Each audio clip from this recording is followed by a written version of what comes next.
Before we dive in, do yourself a favor. Pause whatever background noise is competing for your attention. This isn't one of those interesting if true stories you half listen to while scrolling. This is one of those moments where the details actually matter, where the fine print stops being boring and starts being dangerous. Here's the uncomfortable question that decides which side of the story you're on. When you think about your exposure to silver, are you picturing metal you could physically hold in your hands, or a statement that reassures you a bank owes you some silver somewhere?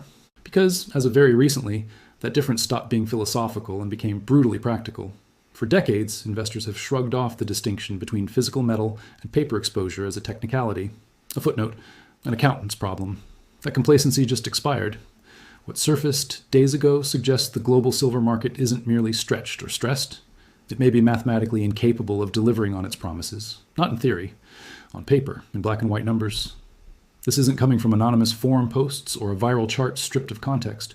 It comes from internal compliance data that was never meant to see daylight. And now that it has, the implications are impossible to unsee. The timing alone should make you uneasy. Very early Sunday morning, January 18th, just before 4 a.m. Eastern Time, a senior compliance officer at one of London EDS' largest bullion banks made a decision that effectively ended his career, possibly more than that. He sent an encrypted file to a very small group, a few seasoned commodity traders, a financial journalist with a reputation for verifying documents before publishing, and a regulatory contact at the Bank of England. This wasn't a data dump, it was a conscience dump. The file itself was mundane at first glance. An Excel spreadsheet, 12 columns, just over 8,000 rows, the kind of document compliance teams review every quarter, sign off on, and archive. Each row represented a client account. Each column tracked things like account type, ounces claimed, ounces allocated, ounces unallocated, last verification date, and total exposure. Nothing flashy, no dramatic formatting, no red warning cells screaming danger, until you scroll all the way down. At the bottom, where spreadsheets quietly confess the truth, the totals tell a story that no press release ever would. According to the data, total claimed silver across those accounts came to 61.8 billion ounces. Not million, billion.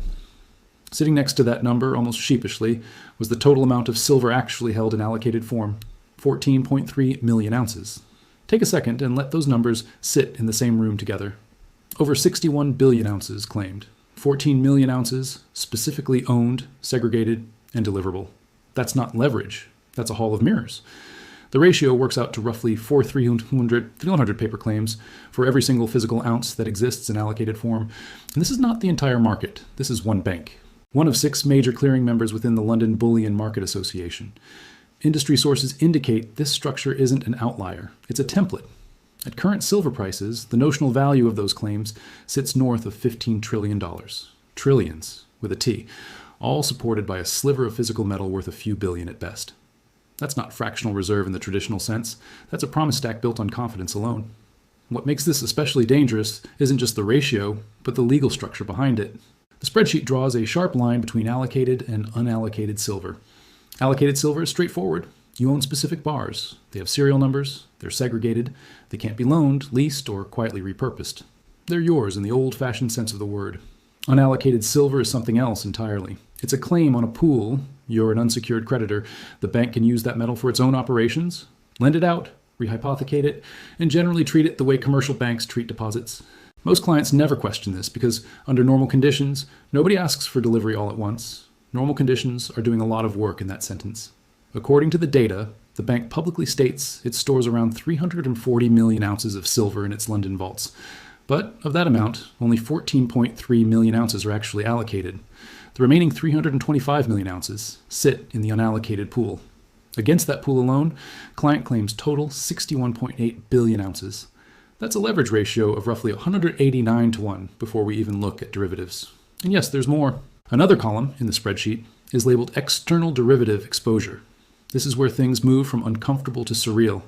These are swaps, forwards, and over-the-counter contracts sold to clients that aren't backed by physical inventory at all. They don't show up on exchange reports. They live in the shadows of bilateral agreements and internal risk models. The total notional value of those derivative obligations is listed at $1.46 trillion. At roughly $93 an ounce, that represents an additional 16 billion ounces of silver exposure. Add that to the account claims, and the bank's total silver obligations rise to just over 78 billion ounces. Against that, the vault holds 340 million ounces in total. Do the math, You're looking at more than 200 claims for every physical ounce on site. Still not the full 4,000 to 1 headline number, but we're not finished yet. Here's where custody changes everything. Of the 340 million ounces physically sitting in the vault, roughly 282 million are held on behalf of the iShares Silver Trust, ticker SLV. Those ounces aren't available to meet the bank's other obligations. They're spoken for. They belong to the ETF's shareholders under a specific custodial arrangement. Remove those ounces from the equation, and the bank's own accessible inventory shrinks to around 58 million ounces. Now compare that to the 78 billion ounces in total obligations. That's where the leverage explodes into the thousands to 1 range. This isn't about silver running out. There's plenty of silver in the world. The problem is ownership versus promises. The system assumes that most participants will settle in cash, roll contracts forward, or simply remain satisfied with paper exposure. It works beautifully right up until confidence breaks. Then everyone reaches for the same exit at once and discovers the door was decorative. What's different this time is visibility. The spreadsheet didn't emerge during a crisis. It emerged into a market still pretending everything is normal. Journalists are verifying it. Regulators are reading it. Traders are recalculating risk models that were built on assumptions now exposed as optimistic at best. When the mainstream headlines hit, the story won't be about spreadsheets or compliance officers. It will be about trust, about whether a claim is the same as ownership, about whether a system built on rolling obligations can survive when too many participants ask for the real thing. A little humor helps digest this, so think of it like coat checks at an overbooked theater. As long as everyone leaves at different times, nobody notices there are only 10 coats behind the counter and 1,000 tickets in circulation. The moment there's a fire drill, the math becomes very real, very fast. None of this means the world ends in 41 days. But it does mean the rules of the game are being renegotiated in real time. And when that happens, the people who understand the difference between possession and permission tend to sleep better than those who done tea. So if there's a takeaway here, it's not panic, it's clarity. Know what you own, know how it's held. And understand that in markets built on confidence, transparency is either boring or explosive. This time, it's leaning toward explosive. Let's clear up one crucial misunderstanding before anything else, because this is where the numbers stop being abstract and start becoming lethal to balance sheets. The silver held for the trust does not belong to the bank. Full stop. The bank is a custodian, not an owner. They hold the metal, they guard it, they insure it, but they do not get to use it. They don't get to pledge it. They don't get to quietly slide it across the table to settle their own bets when things get uncomfortable. Keys do not equal ownership. That single legal detail wipes a massive chunk of available silver off the board instantly. Out of the roughly 340 million ounces sitting in the vault, about 282 million ounces are legally owned by the trust. That metal is spoken for. It's locked. It's untouchable. Which means the pool of silver that can actually be used to meet the bank its own liabilities isn't tied to 340 million ounces. It's 58 million. Now stack that number against reality.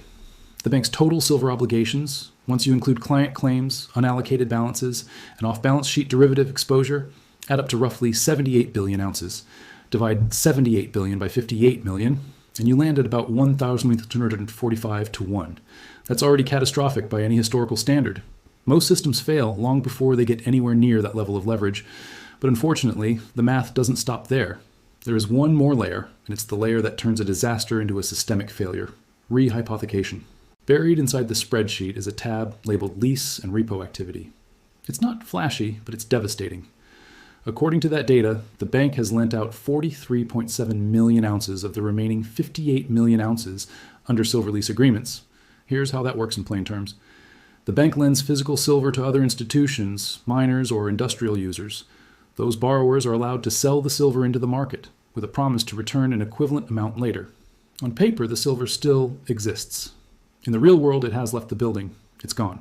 It's been converted into cash and scattered across the market. So let's do the subtraction the spreadsheet quietly forces you to do. 58 million ounces of theoretically available silver minus 43.7 million ounces that have already been lent out and sold leaves 14.3 million ounces. That number should sound familiar. It matches the allocated column exactly. It is the only silver physically sitting in the vault that has not been leased, pledged, rehypothecated, or locked inside an ETF structure. That's it. That's the bottom of the barrel. Now, take the full obligation number again, 78 billion ounces. Divide that by 14.3 million ounces of deliverable physical inventory. The result is brutal and unambiguous. Roughly 5,260 paper claims for every single ounce of silver that could actually be delivered today. That is the real ratio for this bank. The reason you keep hearing the number 4,000 to 1 is because this institution appears to be the most aggressively leveraged of the 6 major banks in the London clearing system. The others are slightly less extreme, which is a bit like saying one building's only mostly on fire. Industry sources suggest that when you average the entire global clearing system, leverage settles around 4,000 to 1. Multiply that leverage across the whole market, and you arrive at the number nobody wants to say out loud. About $15.3 trillion in silver exposure, backed by roughly $3.8 billion worth of deliverable metal, 4,000 tickets sold for every seat in the theater. And 3 days ago, someone pulled the fire alarm. Now let's talk about why this leak changes everything. Before Sunday morning, this level of leverage was suspected. Analysts modeled it. Traders whispered about it. Researchers inferred it from vault reports and exchange data. But inference is not proof. What we did not have was internal bank documentation. We did not have client-level data. We did not have tabs labeled leasing activity and derivative exposure sitting in the same file. That all changed at 3:47 a.m. on January 18th. Once the file was sent, containment became impossible. Those first 5 recipients didn't sit on it. Within hours, it was forwarded to dozens more. By mid-morning London time, hedge fund managers and commodity desks were dissecting the numbers. By noon, screenshots of the most damaging sections were circulating on encrypted messaging platforms. By early evening, the full file had been uploaded to a decentralized file-sharing site and downloaded more than 10,000 times. By midnight, major financial media outlets were drafting their stories. When information of this magnitude becomes public, markets don't wait for confirmation hearings. Behavior changes immediately.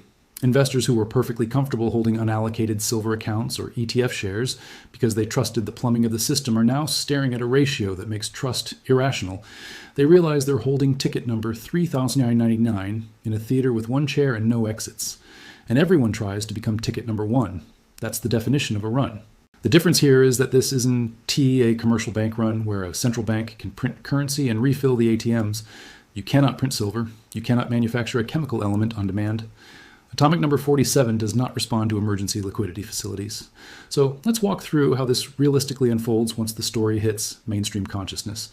Day 1 is the media ignition. Friday morning, January 23rd, the first major articles go live. Bloomberg, Reuters, Financial Times. The headlines are careful but clear. Leaked documents reveal extreme silver leverage at a major London bank. Anonymous sources confirm authenticity. Excerpts from the spreadsheet are quoted. By the time New York opens, silver futures gap up somewhere between 7 and 10%. Mid-morning, the COMEX announces a 40% increase in margin requirements, citing market stability. In reality, it's an attempt to shake out leveraged longs. This time, it doesn't work. Redemption requests for SLV spike to 3 times normal volume. HSBC issues a statement calling the data outdated and taken out of context, but offers no independent audit. The market shrugs. Once you've seen the ledger, press releases don't help. Day 2, Monday, January 26th, the shockwave hits Asia.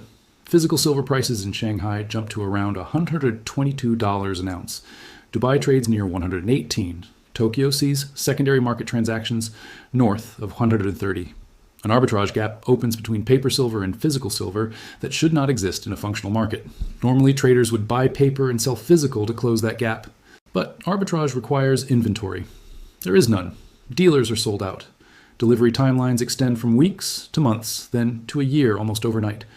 Premiums on physical bars explode to $50 or $60 over spot. Day 3, Wednesday, January 28th, the paper market fractures. Authorized participants report that SLV redemption requests submitted on Friday have not been fulfilled. Metal has not been delivered. SLV announces that due to unprecedented conditions, redemption timelines are extended from a few days to several weeks. That announcement says everything without saying it. The vault is empty. SLV shares gap down sharply. The discount to net asset value widens into the 20s. Retail investors who thought they owned silver realize they own shares in something that cannot deliver silver. They sell the paper and chase physical, pouring gasoline on an already raging fire. Day 4, Thursday, January 29th. The freeze begins. One major bank, facing delivery demands it cannot meet, implements restrictions on unallocated account withdrawals. 90 days notice is required for large withdrawals. Requests are acknowledged with a phrase that should chill anyone reading it, subject to metal availability. That phrase means you're not an owner, you are a creditor. Within hours, other banks follow. The lockdown spreads across the London system. By Friday, emergency measures are announced. New position limits, extended delivery timelines, rule changes framed as stability measures. But leverage at 4,000 to 1 doesn't unwind gently, it doesn't negotiate, it either resets or defaults. And at that point, the only thing left to decide is who actually owns metal and who only owns a promise. By the time the fifth trading session closes, the move is no longer subtle. Silver doesn't creep higher, it jumps from the low 90s to north of 129 in less than a week. And that surge isn't the climax, it's the opening credits. The real story begins once you understand why a market structured this way cannot stabilize at any normal price. Not eventually, not theoretically, ever. A fractional reserve system running at roughly 4,000 to 1 only survives under one very fragile condition. Almost nobody asks for the real thing. Mathematically, fewer than 0.025% of claim holders can demand physical delivery at the same time. That's one person in 4,000. If two people raise their hands, the illusion breaks. One walks away with metal, the other walks away with an apology and a check. For decades, this worked because behavior cooperated. Industrial users sourced silver through long-term mining contracts. Investors were happy trading paper exposure. Speculators rolled futures and never dreamed of backing a truck up to a vault. Delivery was something other people did, somewhere else, eventually. Then December 2025 happened. The demand profile changed, and it changed fast. Tesla stepped in and demanded 85 million ounces. Samsung followed with 50 million. Apple, Google, Nvidia, BUSD all moved in the same direction. Not inquiries, not hedges. Physical demand. Suddenly, the percentage of claim holders insisting on metal jumped from a historical average of around 0.01% to roughly 0.15%. That number sounds small until you do the math. A 15-fold increase in delivery demand hitting a system levered 4,000 to 1 creates a shortfall of nearly 600 to 1. For every claim that can be filled, 599 cannot. At that point, the system isn't stressed. It's mathematically broken. There's only one lever left to pull when that happens: price. Not to reflect value, but to force behavior. The price has to rise high enough that the majority of claim holders voluntarily walk away from metal and accept cash instead. That's not market theory. That's survival mechanics. So what price does that require? Start with the hard constraint. Industrial users represent roughly 42% of annual silver demand. They are not optional participants. Solar manufacturers can't build panels with spreadsheets. EV makers can't substitute PowerPoint slides for conductive materials. That 42% will demand metal regardless of price. They have no alternative. That leaves 58% of claims that could, in theory, be persuaded to forfeit. 58% of a 4,000 to 1 system means the market needs more than 2,000 claim holders to voluntarily step aside for everyone that actually takes delivery. History gives us a reference point here. In previous commodity squeezes where fractional systems failed, the price required to force that kind of forfeit typically ran 8 to 12 times the pre-crisis level. Silver closed around $93. 8 times that puts you near $745. 12 times pushes you north of $1,100. That range, roughly $700 to $1,100 per ounce, is the theoretical clearing zone where enough paper holders say, you know what, cash is fine. That's under calm conditions. This is not calm. When a system breaks suddenly, and the proof arrives in the form of an internal spreadsheet showing the full extent of the imbalance, price doesn't glide into equilibrium. It overshoots. Panic pushes it beyond the clearing level, often by 50 to 100%, before gravity reasserts itself. So a $700 clearing price can briefly become $1,300. A $1,000 clearing price can flash $1,600 before sellers start to believe the top is in. Belief is critical here. Physical holders don't sell just because the number looks big. They sell when they believe the move is over. That belief lags price. First, the price spikes, holders wait. It spikes again.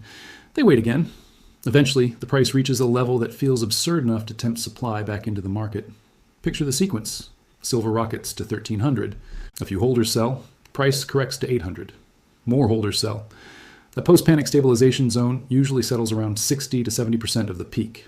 If the spike tops at 1,300, stabilization lands somewhere in the mid-800s. But there's one more factor, and it's the one most models miss: panic forfeiture, sometimes called the dead bag effect.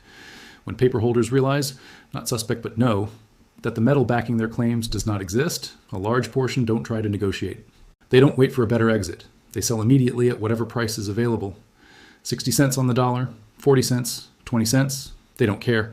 They want out before the doors close. That wave of panic selling dramatically reduces the number of claims still competing for physical delivery. Instead of 4,000 claims fighting over 1 ounce, the pool shrinks. If 50 to 60% of paper holders forfeit instantly, the effective leverage drops from 4,000 to roughly 1,600 to 1. 1,600 to 1 is still a disaster, but it's a smaller disaster. When you recalculate equilibrium at that level, accounting for industrial demand that cannot back off and physical holders who will only sell at extreme prices, the clearing number drops, not to comfortable levels, but to a specific point where the system can function again. That number is roughly $485 per ounce. Not a guess, a solution. It's the price where industrial buyers can still operate, where enough physical holders are willing to sell, and where enough paper holders have already forfeited that supply finally meets demand. It is the point where $15.3 trillion in paper claims collide with roughly $3.8 billion worth of deliverable metal and stop fighting. And the reason that price is no longer theoretical is because the leak removed uncertainty. The spreadsheet didn't suggest imbalance, it documented it. Once that happens, markets don't debate outcomes, they race toward them. The timeline matters too. This doesn't resolve overnight. Settlement cycles, legal force majeure clauses, and cash settlement mechanics take time to grind through. Historically, that process takes 5 to 6 weeks, roughly 41 days. That's the window where chaos plays out and repricing becomes permanent. So what does this mean in practical terms? For holders of paper silver, ETFs like SLV or unallocated accounts, the danger isn't volatility, it's access. Once redemption freezes or extended settlement notices appear, paper trades at a discount or gets trapped altogether. Liquidity disappears precisely when everyone wants it. For futures holders, standing for delivery becomes a fantasy. You don't get metal, you get a notice. Cash settlement at a price that reflects yesterday's paper market, not today's physical reality. And for physical holders, it's the inverse. Liquidity appears where it never existed before. Bids come in at levels that seemed ridiculous months earlier. The temptation to sell early is enormous and often regretted. There's a bit of dark humor in how all this plays out. A system that spent decades telling participants delivery didn't matter suddenly discovers delivery is the only thing that matters. The spreadsheets were always there. The math always worked this way. The only surprise is that everyone is seeing it at once. None of this requires belief. It doesn't rely on sentiment or conspiracy or secret meetings. It relies on arithmetic, claims versus ounces, obligations versus inventory, behavior under stress, $15.3 trillion in claims, $3.8 billion in metal, 4,000 to 1 leverage, industrial demand that cannot shut off, panic forfeiture that cannot be stopped, a settlement cycle measured in weeks, not years. The reset isn't a prediction anymore. It's the resolution of an equation that's been unbalanced for a very long time. The leak didn't cause it, it simply started the clock.